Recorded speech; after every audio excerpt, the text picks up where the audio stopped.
Je vous souhaite la bienvenue à la deuxième édition de la journée égalité du CEC André Chavannes. Comme vous le savez, demain, samedi, est la journée internationale des droits des femmes. Mais attention, il ne s'agit pas juste d'une journée pour les filles. À mon sens, c'est une date importante qui concerne tout le monde car elle met en lumière les inégalités qui existent entre les genres en Suisse et partout dans le monde. L'égalité n'est pas seulement une question de droit pour les femmes, mais un enjeu fondamental pour toute la société pour le but de construire et maintenir le socle commun de notre vivre ensemble, aussi bien ici à l'école, dans le monde professionnel ou tout simplement dans nos relations avec les autres. Au CEC André Chavannes, nous organisons pour la deuxième année consécutive une journée que nous avons appelée la journée Égalité, qui est un moment d'échange pour réfléchir, discuter et déconstruire ensemble certains préjugés. Ce matin, avec plusieurs élèves, nous avons eu une discussion sur deux thématiques que nous avons retenues. Ce matin, nous avons parlé des métiers, de l'exercice des métiers genrés, avec la présence de deux femmes policières et du premier homme sage-femme de Suisse. Et pour cet après-midi, nous avons choisi de nous concentrer sur genre et réseaux sociaux.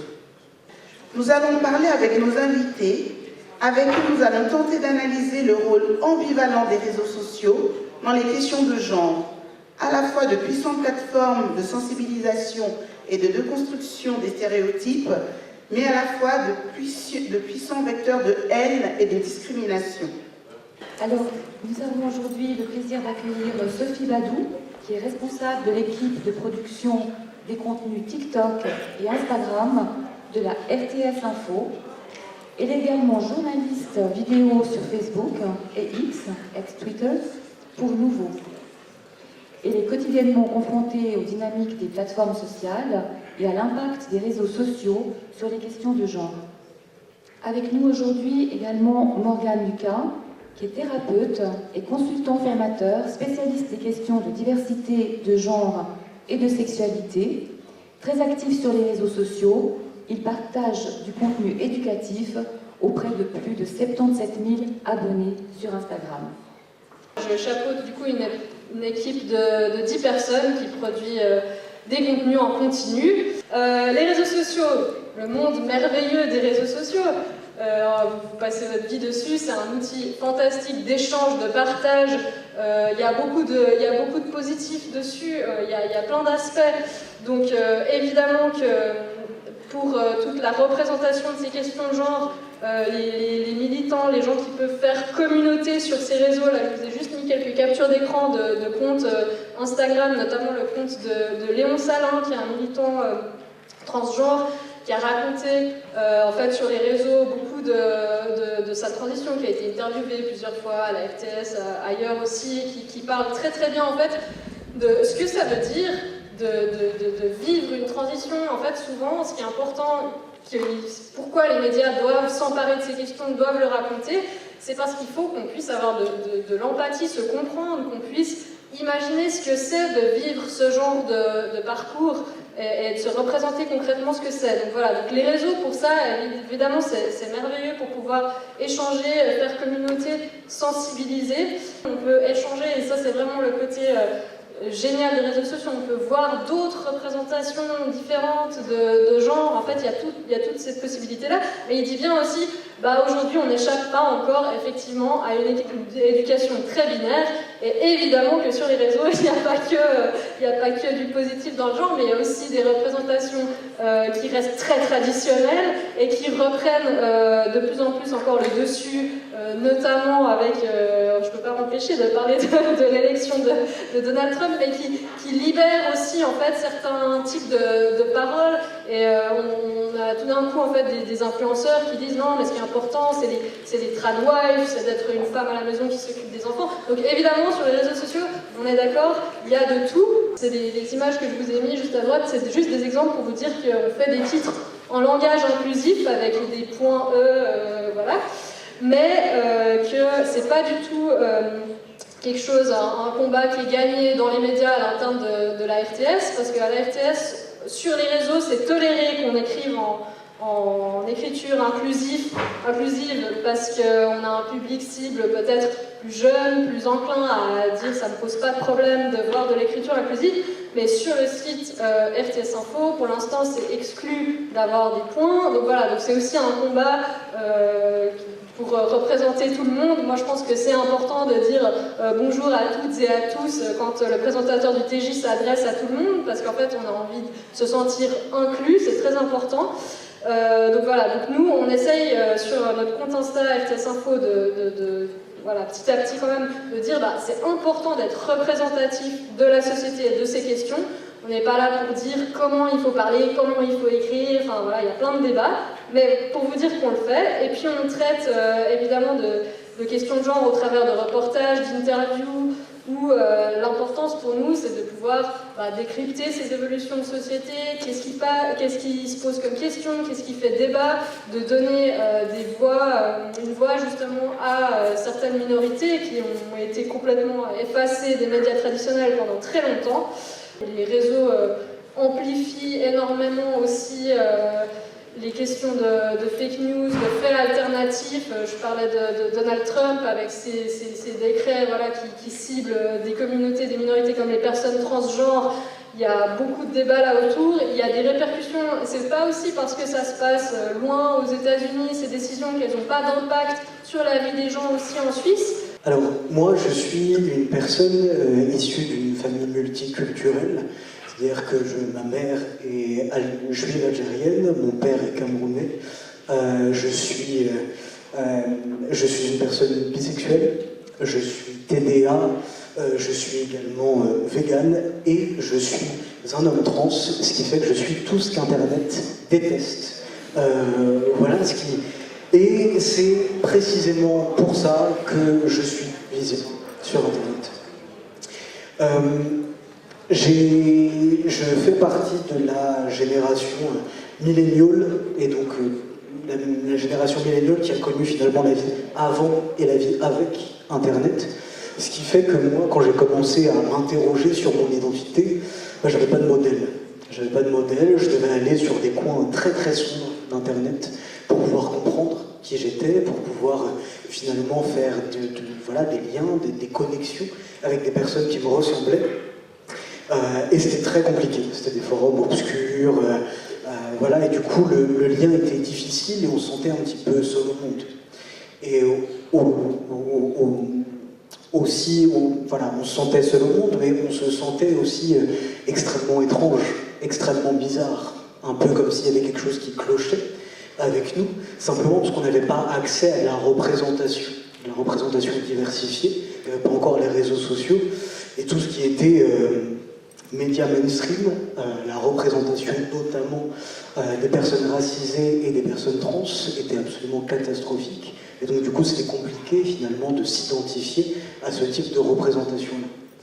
C'est pour ça que j'ai décidé de me lancer sur les réseaux sociaux pour pouvoir aussi être cette représentation pour la jeune génération qui, comme moi, allait chercher sur Internet des personnes qui lui ressemblent et voilà, en espérant pouvoir montrer que des adultes qui ne sont pas forcément blancs, qui ne sont pas forcément, qui sont pas cisgenres, qui ne sont pas hétéros, ça existe, et on va bien et on peut aller bien.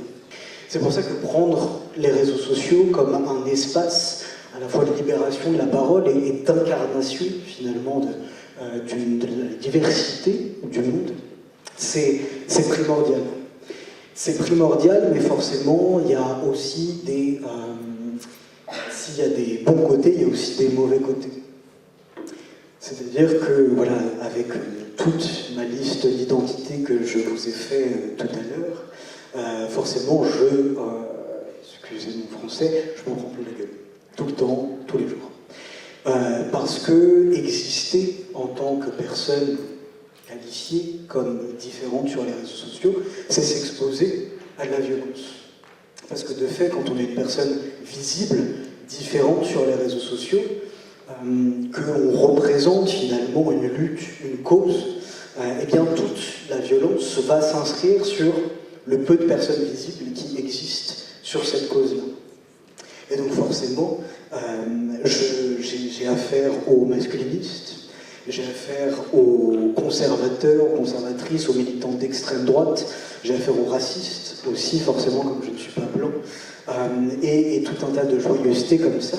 Et il peut aussi nous soumettre à la violence, à la comparaison excessive, et c'est pour ça que c'est important de les utiliser avec parcimonie, et de surtout vous dire que votre valeur ne dépend absolument pas du nombre de likes, du nombre d'abonnés que vous avez sur les réseaux sociaux, que les commentaires désobligeants, violents que vous pouvez lire à votre propos ou à propos de votre communauté, vos identités, en disent davantage sur les auteurs des commentaires que sur vous et sur votre valeur. Et voilà, c'est important de pouvoir prendre du recul et parfois faire une petite détox des réseaux sociaux. Ça fait du bien aussi, ça permet de se remettre un petit peu voilà, dans le monde. Alors je ne dis pas que c'est pas le monde réel, le monde des réseaux sociaux, mais simplement se reconnecter voilà, avec notre entourage, avec la réalité.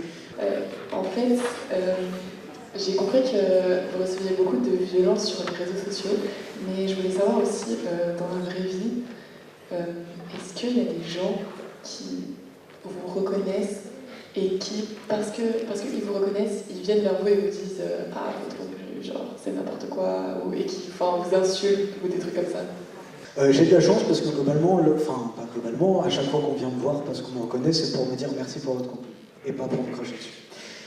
Mais pourquoi j'ai de la chance? Parce que je suis un homme. Voilà. Je pourrais m'arrêter là, mais c'est parce que exister... Alors effectivement, oui, je suis un homme racisé, oui, je suis un homme bisexuel, oui, je suis un homme trans. Ok, mais je suis un homme. Et je suis donc en haut de la pyramide. Et puisque je suis en haut de la pyramide, je peux exister finalement aussi bien dans la sphère digitale que dans la sphère publique, sans être trop embêté. Les réseaux sociaux encourageaient fortement le masculinisme, d'une certaine manière ça influençait les jeunes. Je voulais demander aussi, de la même manière, est-ce que ça ne pourrait pas influencer certains à rentrer dans la communauté LGBT, enfin, surtout durant la période de la pandémie, si on y pense, beaucoup étaient enfermés à la maison, donc vous ne pouvez pas sortir dehors. Et il y a eu cette polarisation, on va dire, du côté, genre comme il y a l'extrême droite, il y a l'extrême gauche, il y a eu l'hyper-masculinisation, et aussi genre beaucoup de gens se sont fait un coming out pour suivre la mode, on va dire. Est-ce que les jeunes ne seraient pas extrêmement influençables et tellement influençables qu'ils pourraient en devenir homosexuels, ils pourraient en devenir trans, voilà, et que finalement voir une vidéo sur les réseaux sociaux pourrait les faire changer de sexualité, pourrait leur donner envie de faire leur transition. Ce qui se passe, c'est que c'est pas du tout les mêmes mécanismes dans le recrutement masculiniste que dans la représentation des identités LGBT. Le recrutement masculiniste, c'est un véritable processus de recrutement, où effectivement on va petit à petit amener à avoir des idées de plus en plus radicalisées en termes de sexisme et de misogynie. Ce qui se passe avec le contenu LGBT qu'on peut trouver sur les réseaux sociaux, c'est que c'est un contenu de représentation. C'est un contenu de représentation, de vulgarisation, etc. Mais c'est pas un contenu de recrutement. J'avais une question sur l'écriture inclusive, parce que moi-même je suis actif pour les Verts, et les Verts utilisent l'écriture inclusive. Et en fait, moi j'ai un peu certains problèmes avec l'écriture inclusive, parce que je me demande parfois si c'est pas justement quelque chose qui a fait l'effet inverse en fait. C'est aussi pour ça qu'il y a eu beaucoup de débats à l'intérieur de la RTS sur est-ce que c'était vraiment un empêchement à la lecture. En vérité, moi je pense que des points, on peut lire avec des tirets, on peut lire des acronymes, il y a beaucoup de choses qu'on arrive très bien à lire, c'est des questions d'habitude, mais c'est sûr que ça questionne, ça bouleverse et ça cristallise les choses sur lesquelles les gens ne sont pas d'accord. Il faut essayer de trouver des tournures les plus compactes possibles et qu'on essaie d'avoir moins de signes. Je peux entendre que ça alourdit la lecture et que c'est pas si simple. Mais donc il y a des manières de faire aussi sans utiliser que le point médian. Je ne sais pas si ça répond exactement à la question. Effectivement, je pense que vous avez pu remarquer que vous ne recevez pas dans vos guides d'école ou différents documents des points médians, etc., mais c'est d'essayer, dans la tournure des phrases, d'employer les termes les plus incluants possibles. Par exemple, vous avez pu voir dans nos locaux, on ne parle pas de salle des maîtres, mais celle du corps enseignant. Bonjour à tous, donc je me présente, Carmen Aswad, j'ai 52 ans, 31 ans de carrière dans la gendarmerie à Genève. En 93, quand j'ai voulu postuler, j'habitais Lausanne, j'ai postulé dans le canton de Vaud, puis on m'a dit mais ma petite dame, il n'y a pas de filles à la gendarmerie. Donc j'ai dit mince. Donc du coup, je me suis dit tiens, Genève, ça peut être plus sexy que d'autres cantons, parce qu'il y a peut-être une interaction un peu différente au vu de ses frontières. Donc j'ai participé au concours d'entrée, 480 postulants, 25 places, j'avais 20 ans. Et puis depuis, j'y suis toujours. Et puis depuis 2020, je suis de nouveau en poste, je suis remplaçante de chef de poste. Donc comme quoi, une femme, elle a sa place dans n'importe quel métier, elle a l'occasion de pouvoir grader. Surtout quand on voit au niveau Genevois, on a une conseillère d'État qui est une femme, la chef de la police qui est une femme, la major de mon unité qui est une femme, et je suis la seule sergente-major en tant que femme dans cette unité-là. Donc comme quoi, quand on veut, on peut. J'ai toujours fait des activités quand j'étais plus jeune, ou même encore maintenant, je fais du rugby, je fais du hockey sur glace, donc toujours tout à fait féminin. mais voilà, c'est comme ça que j'ai un peu construit ma vie. J'ai toujours aimé faire des activités plutôt masculines, et ça dérange pas. Mon prénom, c'est trop long, c'est Madjaliwa, mais tout le monde m'appelle Medja. Je suis homme sage-femme. Homme sage-femme, pour devenir homme sage-femme en Suisse, je suis sorti de l'école, c'était en 2004. Actuellement, ça fait 21 ans que je travaille à la maternité de Genève. Quand je me suis présenté la première fois à l'école pour dire mon désir de devenir sage-femme, tout le monde s'est moqué de moi. Ne comprenait pas, surtout la direction de l'école. Je suis arrivé en Suisse en 1996. Je viens du Burundi. Ma famille au Burundi, nous sommes 14, même père, même mère, et je suis le premier de la fratrie. Tout jeune, j'ai toujours aimé vraiment à s'occuper de mes frères et mes sœurs. Très petit, très jeune, je comprenais vraiment, j'avais ce sens de s'occuper de mes petits frères et mes petites sœurs. Je pense que j'ai développé très jeune ce sens d'aider, de pitié, de vouloir faire quelque chose même avec mes moyens très limités. Dieu merci, j'étais très fort à l'école. Je suis arrivé même au cycle d'orientation. Quand j'ai choisi l'école pour la suite de ma carrière, c'était une école d'infirmière. L'école d'infirmière à l'époque chez nous, au Burundi, c'était une école pour former les assistants médicaux, c'est-à-dire que c'était des techniciens du terrain. Avec un médecin sur 100 000 habitants, il n'arrivait pas à répondre aux besoins vraiment de la population locale. Il fallait former très vite les assistants médicaux qui peuvent remplacer les médecins là où ils ne peuvent pas être. D'où cette formation, on était comme des petits généralistes, des petits ophtalmologues, petits stomatologues, on peut dire qu'on faisait beaucoup de choses. Je savais faire suturer, faire des accouchements. Nous, on était même gynécologues, on était vraiment tout. D'où cette formation, je me suis dit, bon, si je fais cette formation, je vais être vite dans le milieu du travail et en fait d'aider ma famille. Une dame arrive directement à son 8e bébé avec un ventre vraiment très très grand. Deux fois, on n'avait pas de matériel comme ici. On n'avait pas des échographies, on n'avait pas d'oxygène, des bonbonnes comme ici. j'ai entendu qu'un seul bruit du cœur du bébé, c'est-à-dire il n'y avait pas 2 bébés ou 3 bébés, mais c'était finalement un gros bébé. Un gros bébé c'était 4 kg, 4 kg 5. Pour moi, au dispensaire, c'est impossible que j'accouche ce bébé. J'ai dit, vous savez, madame, il faut absolument aller à l'hôpital. Mais la dame l'a refusé. Elle m'a dit non. Non, non, vous avez le diplôme. On vous a donné le diplôme pour faire votre travail. Ça, c'est votre travail. Vous devez m'accoucher. L'enfant est né, bien sûr, après 48 heures. Il a fallu que je le réanime. Il a fallu que je...